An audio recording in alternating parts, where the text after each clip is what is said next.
Hello and welcome to the new episode of BallDrop. We're back. Stop clapping. Something you have to say to the fans at home. In the words of my favorite DJ, Khaled, I would like to apologize to absolutely nobody. You're not apologizing for your bad takes. First of all, Chiefs is still there. Chiefs can still take the league. Liverpool, it's one game, first game of the season. They're not fresh. They're not gelling. Editor, I want you to stop the thing now. The intro. You know that intro song? You must stop it now. You know what I want you to do, bro? Take us back to what I said about the Liverpool game. Oh man, it breaks you as a brother. Pull through for a brother again. I will lie to you. I see a 2-2 and then at penalties, Breachy Eze scores a winning penalty, and I think Adam Wharton is gonna have a game and a half. No, I gotta give you that one. Yeah, you guys would swear I'm clairvoyant. I said 2-2. The only thing I was wrong about is Eze scoring the winning penalty. His penalty was terrible. But the most terrible penalty we saw Salah, bro. What was he thinking? We need to have a difficult conversation, though. Is Liverpool better without Salah? You know what, man? We don't have a sample size, but what we saw tonight... Is it a matter of the players not playing to his style? Whatever's going on there at Liverpool, to be fair, the new guys, the Verts played decent until he went off. Iketike scored. That's all you have to do as a striker. Kilke's game-saving block at a point. Frimpong, he scored even though that was a cross. that was definitely a cross. Hey, dog, you don't even have to say it. We all know, bro. That was a cross, bro. The dance was hot, though. Yeah, the dance was hot. That was nice. But like comprehensively, I don't think Liverpool played well, especially the second half. They were asking for trouble. No, I just think Slot is going to have a problem this season. The balance, that midfield doesn't look balanced at all. Yeah. His bench looked good, though. That bench looked really, really strong. Decent for people to come on. And I think to be fair, they would have had more control with McAllister on the pitch to begin with. True. But for who? Who sits down? Yeah, bro. Does Curtis Jones need to play? Also, when he's playing, he's doing tuck-in like that, like he's been watching Peter Shalule. Like, does he need to? Like, okay, yeah. Okay, you take. Okay, if we're okay, let me give you what I'll do in terms of how Liverpool would line up. This is just me. It would be Kirkes, obviously, Van Dijk, Konate, Frimpong. Okay. That's fine. So that's 4 at the back. That's 4 at the back. Okay. And then I would have Gravenberch, McAllister, Robertsley, because he presses a bit. Okay. And then Salah one side, obviously, Eketike. Hey, you see that? Last one? We have to say Gakpo. Like, I have to. It's not that I don't like Cody Gakpo. I just feel like he's limited. Like, I feel like Cody Gakpo would play better for another team, where it's like, at Liverpool, he's not the main guy. He feels like a side character. He feels like Krillin on Dragon Ball Z. But I like the way he defended today. He really helped out that left side. They were extremely exposed. Yeah. And he kept on coming back again and again and again. They looked exposed everywhere. That's the thing. They look like they're going to concede a lot of goals this season. Hey, editor, take us back again. Remember what I said about Adam Wharton?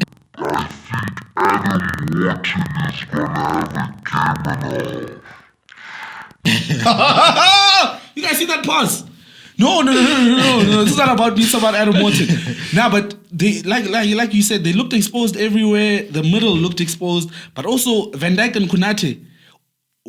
I think we underrate how much knowing your left back and right back. Like knowing and the left back and right back knowing what the DM is doing, and we underrate how important that is. And also Salah and Frimpong, they need to sit down in a room. Yeah. Also Frimpong, Salah you can't be attacking right next to Salah the whole time. Salah needs to sit Frimpong down and say, "I'm the winger here, bro." Yeah. Like that team looks heavy. It looks like they're gonna have a united season. You score 4, we score 5. Yeah, I think so too. It's the only way. But the problem is with teams, if Virgil can't solidify that back line and the DMs and whatever, they're going to struggle throughout the season, bro. and God forbid Virgil gets injured, Oh my I goodness. I won't lie to you there. Sorry, Bruce. And it doesn't look like that Isak thing is happening. But I think Newcastle's begging for Isak to go. First of all, they've benched him. Not benched him. He's not part of the team. Sure. The manager's talking about, we can't compete because of the financial fair play Sure, rules. sure. So it's basically a please come get him, but at a better offer. That's all they're waiting Maybe, bro. But I think, what they've said now, concrete, the last thing that's come out is we're not letting him leave. And apparently he's fuming. That's why he's not in the team. He's fuming. And I personally think if I'm Newcastle, I'm not letting him leave, bro. Nigel, when you get to option 4 or 5 of who you wanted, it's a problem. Imagine, Nigel, you have one wife, right? Yeah. That's the one you wanted. If she said no, and then you went to try and get someone else, and then she says no as well, then you try and get someone else and they say no as well. My brother, give up. Maybe marriage is not for you. No, but I was listening to Alan Shearer, and there's a bigger problem with Newcastle. Apparently, there's no one handling those negotiations because they got rid of the director of football. Director of football? And I don't know what's happening with the CEO. So apparently, there's nobody who's really in charge of transfers, and that's where the whole problem is. Then sorry for Isak, man. But that's tough, though. If you're Newcastle, would you not fight to keep him? Because my thing is, be angry for the first 5 games. It's a World Cup year. You need to play. No, you know this guy's in gentleman's agreement.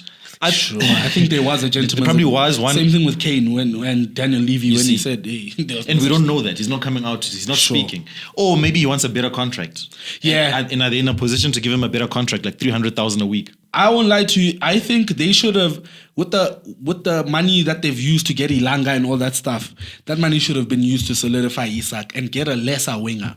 Or you get what I'm saying? Where keep Isak there just for one more season. They need him this season. And if he doesn't fire this season, is it a risk worth taking if he doesn't fire? Because he's guaranteed to play for. Okay, he's not actually guaranteed. He's not because Victor is a hot season. They could just because they play with 2 up front right now, but they could just say, "Listen, you're off form. We'll play with 1." And also Sweden. But you're right. If I'm Newcastle, I'm keeping Isak. He's not going. He's not going anywhere. Especially because it's a different. If you're coming with 150 million, the one we want, yeah, sure, dog. You get me? Because then we have money to move around and leverage. But a lot of guys don't want to go to Newcastle just on the basis of it's Newcastle. Like the Sesko thing. We'll speak about Sesko now as well. Where it's like, yeah, bro. No one can really blame Sesko. No one's like, Sesko's crazy. Sesko's stupid. Everyone's just like, yeah, it's United. But it's a risk. It's a big risk. It's a bigger risk for United than it is for Sesko to go to United. Then what's the difference between him and Højlund? What's the difference between Sesko and Højlund? Yeah. I think one is more of an all-rounder. He has more in his game. So Sesko's good in the air, can run a bit better, strikes a ball better. So he has more to his game. Not to say that it's solidified that he will bang, but he should, just based on what he has. Where with Højlund, it was fully potential and the thing of like, no one knew Rasmus Højlund the season before the season everyone knew him. If you get what I'm saying. With Sesko, it's been like years, 4 or 5 years of Benjamin Sesko. So it's like, you know, track record. Yeah, where you don't have that thing for Højlund, bro. You don't have it, bro. But we should get to top 4 predictions since we saw Liverpool today. What are you saying, bro? Crazy take number 6. I am certain Arsenal will win the league this season. Okay. There is no way Arsenal can afford to lose the league this season. Do they start giving Premier League trophies to people finishing second? I just want to know. Maybe I don't know, bro. The world has changed. Arteta, there's no other way for Arteta to go now. He has to win. He has to win. So your thing is because he has to win, he will win. Because the excuse was always, we need a number 9. We need a number 9. Now they've got a number 9. Sure. What's going to be the excuse then? Okay, I'm going to give you that. Arsenal first. Okay, Arsenal first. To be fair, I had Liverpool as first before today. So, but after today, I don't know, hey? But definitely in the top 4, Liverpool. Sure. Chelsea's going to be up there as well. I'm just so worried. you can give me a top 4 in general. You don't even have to give positions. I don't know why you gave Arsenal first. Me, I'm not going to give you positions. I'll give you positions later on in the season. But Arsenal has to. Arteta. Chelsea, but Chelsea might get tired. I'm worried about Chelsea because of the short preseason. And the Club World Cup stuff. World Cup. I think they've only played one proper friendly. No, it's they played today again. Oh, today again? Yeah, we beat Milan 4-1. Okay, perfect. And then number 4 has to go to, not number 4, but wrapping up the top 4, Man City. Man City. I don't know, but Man City is iffy. They can either do really well, or they can really flop this season, and we see Pep picking his bags. Yeah, I've got the same top 4, no particular order, but Arsenal, Chelsea, Liverpool, Man City.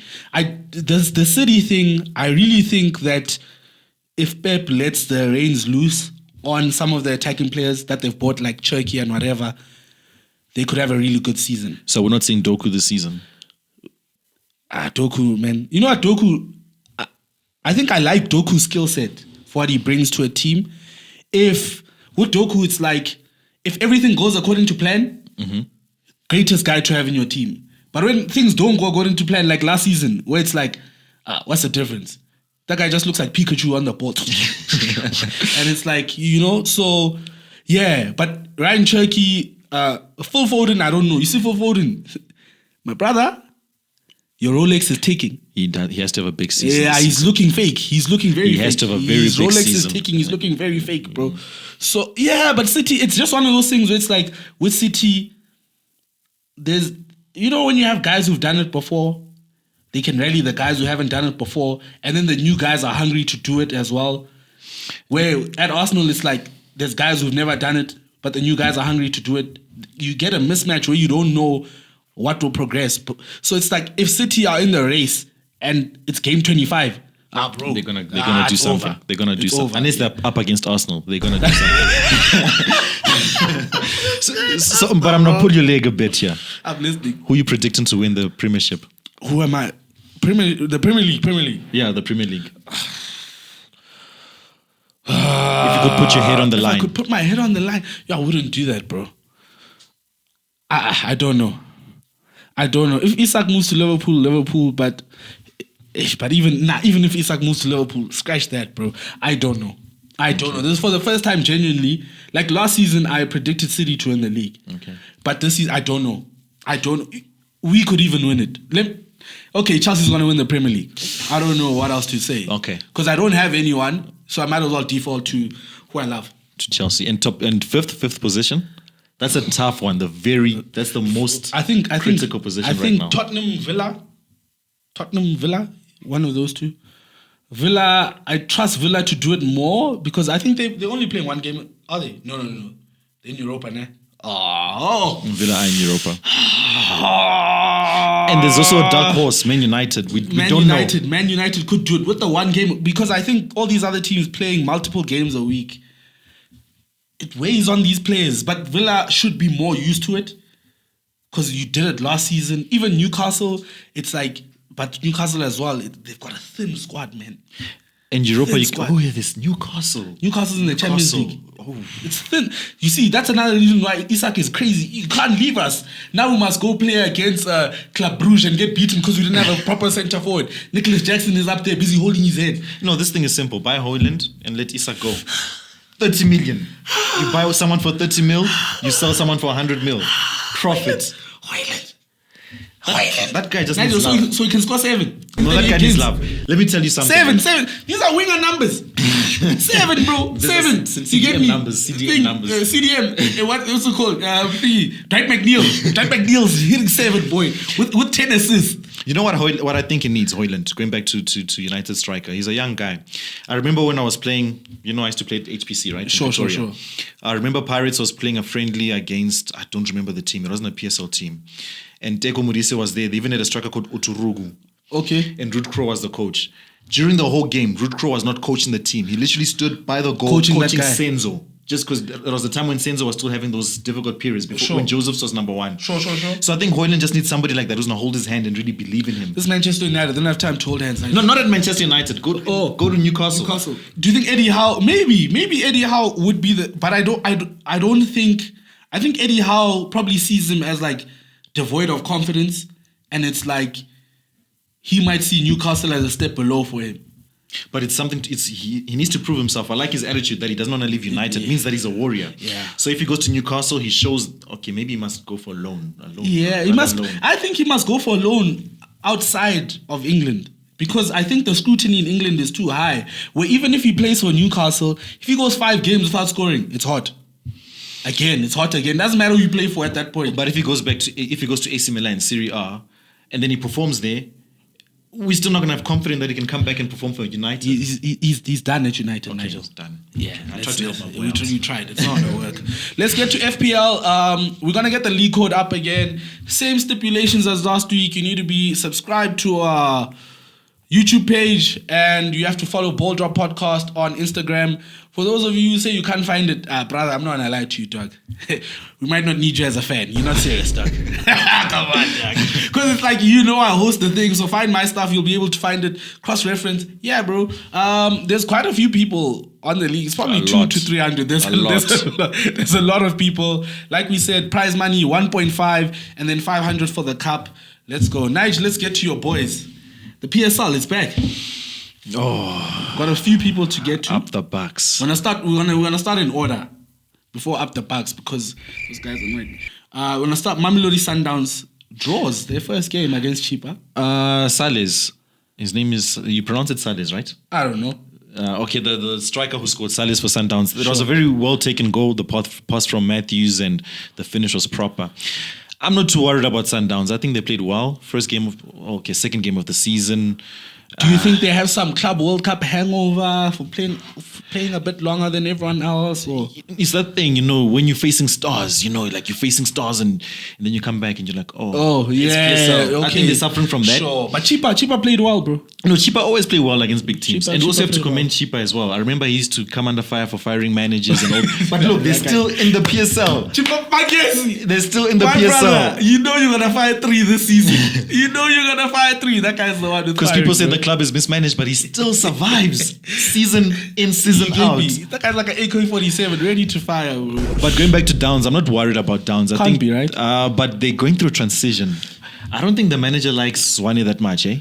I think he also thinks Zwane is getting on in age, and it's sort of like you have to foster in a new thing. But also the Shaline pending exit. I don't know if he's exited already. Pending exit. Ribeiro Costa as well. So there's a lot of balancing that needs to be done. But it is Sundowns. It is Sundowns. Where if any team has the ability to smooth into a transition, it's Sundowns. Because even when that guy came, it didn't take long for him to balance it out. Because Mliti, they were like, hey, brother, it's not going to work. Gone. But he's going through the same thing as Liverpool. I think he's trying to bring his own team now. Yeah. And that might disrupt a bit. Sure. That's the thing. Where do you tweak? How do you tweak? To get his own identity. But I still see them as title favorites. Semi-favorites. Because, we still got Chiefs. My boys. So I still see Sundowns as semi-favorites. They should do well this season, so I'm not worried about them. But Pirates. I'm very disappointed in Pirates. Let's hear it. Nah, bro. Let me tell you. Mentality-wise, right? And not so much in the coach, in the players. Mentality-wise, your biggest challenge is Sundowns. Like in your brains. No one else. In Pirates' brains, everyone knows Sundowns is the level. If we beat Sundowns, the odds are we're going to win the league. So it's like, Sundowns has flipping drawn, right? You can't go and lose your game. You can't. The minimum you can get is a draw. You're supposed to be winning, but you can't. And you're playing at home, right? At a point, it did feel like there was juju on the pitch. People were hitting the post. Guys are running like they've got flipping cement and pop on their backs. So stuff like that got annoying. But yeah, I was disappointed in the mentality just because I don't want Pirates to be like Arsenal. But I think the tweaking as well, because there's a lot of tweaking in PSL this season. That number 9 position, very critical. Mabasa needs to start. Even if Radiopani is gonna end up being the guy there, is Radiopani in? Mabasa needs to start. But the manager's like, everyone has a position in the club. When people have the chance, they'll play. I'm like, imagine hearing that as Mabasa. And I think he's also trying to come up with his own team as well. That's the problem. This thing of I'm the manager. This is the team that I want. No, this is the team that's the best team I've got. So I think he's also going through that. But yeah, they need to sort out that number 9 problem. Otherwise, top 3 will be it's gonna be I think also the teams in PSL, the one thing that they don't have, which is nice, teams in PSL don't respect each other. Exactly. So when I play you and you come with your head down, I'm gonna show you. Chiefs, well done. Well done. Even though they played like they were down to 10 men, well done, man. You know what Pizzo says? We need to benefit. So this was Chiefs' turn to benefit. You know, with Chiefs, it's just a matter of building up confidence because you rank up these wins even if you don't deserve them. Sure. And then when you get to game 10, game 9, the confidence is there. Yeah, now you start deserving them for real and really playing for them. And you know, football's a confidence game as well. Sure. So I think if Chiefs can just get a good run, a couple of maybe 5 wins or so. Yeah, I think also with Chiefs, if the supporters ever fully get behind Chiefs, because even the supporters don't believe. Chiefs were winning 1-0 and they were scared that, Stellenbosch was going to equalize. If the supporters get behind Chiefs, that's a juggernaut that's very hard to stop. I'll even be honest there. But then also, when you 1 man up, why are you still knocking the ball like you're playing English football? Spread the play, make those guys run, tire them touches, out. Very nervous guys, man. They should put Sereno on. He should have started. Sereno was quality. The game changer. And he was only there last 15-20 minutes. Game looked changer. very, very positive. But I'm sure, I hope Nabi comes back. It looks terrible. Not terrible, but it looks bad in the sense that his wife I heard she's in ICU or something like that. So I hope he can make it back. Yeah, man. It would be a shame if he had to leave the job. Yeah, if he had to, then it would open the door for my boy Pizzo, and that would be the league gone completely. What, they winning it for sure? They would win it for sure. Okay, we got one more game to wrap up with. The Super Cup is actually on Wednesday, bro. So this episode probably drops Wednesday afternoon, so we can speak about it. And what do you think is going to happen? PSG versus Tottenham Hotspur.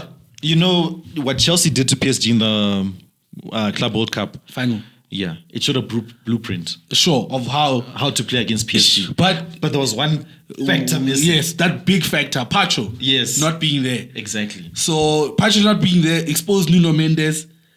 And that guy who played centre back, I feel for him because they've even bought a new centre back. They bought Zabani from Bournemouth. They bought a new centre back, bro. They probably saw that this guy he can't even deputize. So I'm interested to see, because I do think Nuno Mendes, he should be playing probably. Mm-hmm. He probably his confidence is probably a bit short. Mm-hmm. So Kudus plays on that side. If Kudus, because he does have the pace to expose it, it's just PSG's unlocked by interplay. So it's like, I don't know if Spurs have that interplay. They have the pace to unlock them, but the interplay before the pace, you hold, I don't know, like you get me, because they don't have like a Madison. Kulusevski, I don't know if he's fit. Is he fit yet? You see, because now when we just have, let's say the front line is Solanke, Brennan Johnson, and Kudus, and then behind them it's Pap Metesa and whoever. It's like, okay, like where does the outlet pass come in? How do you stifle PSG as well? And also depends on because they got a new manager now. So then how do they play? Are they gonna press? Because remember the high line was the problem before. Sure. And preseason, I don't really look into preseason a lot because it doesn't mean anything. It's just there for fitness. But I think if they can copy what Chelsea did in the Club World Cup. Yeah, because PSG won't change the way they play. And being an English team, I think they can press and they're energetic and they're fit. They can, but it's Tottenham. That's the only. Yeah, but Tottenham, it's the history of the Tottenham. It's Tottenham. So PSG should comfortably take this. I think they also want to show that no, guys, we're still rocking this. Guys, right? But I'm worried about Luis Enrique. I think he's tweaking this tweaking thing. I don't like it. I think he's tweaking a bit too much as well with the keepers and. Yeah, I think the keeper thing. He's just tired of paying Donnarumma that much if he can't play with his feet. And I don't. You never know with these things, because sometimes you do it and it's a masterstroke. Like when Pep did it with Joe Hart. I won't lie to you. Because you get used to seeing certain players play somewhere, and then you're just like, Joe Hart, you're a City guy. But then Pep was like, nah, I want Bravo. And then Yeah, they say to win a league, you need a proper keeper. Liverpool, they got a proper keeper, won the league. Chelsea don't. That's where you're going to lose. Yeah, we used to have Peter Cech, you know. That's when you won the league with Peter Cech. Thibaut Courtois as well. Yeah. Oh, damn, bro. Arsenal Now- tried it when he just did those changes out of nowhere, but it didn't work. Yeah, but David Raya, proper keeper now. He's getting there. He's getting there. He's getting there. He's decent. So, but I think PSG should take it. But I've been wrong before. But I think they should take it. They should at least go 2 I won't goals. lie to you. I'm there with you as well. PSG taking it. Yeah, I think that's been us for today, bro. No, you've had minimal crazy takes today. Well done. Everyone in the studio, give him a round of applause. Your wife probably spoke to you when you got home. Nigel. No, true story. My brother called me and said, "What the flip are you saying about Chiefs? You're saying Nabi's a great coach, great signings. What are you saying?" Shout out Isha, bro. Shout out. I love it. You guys have been dope. This has been the BallDrop podcast. We'll see you next week.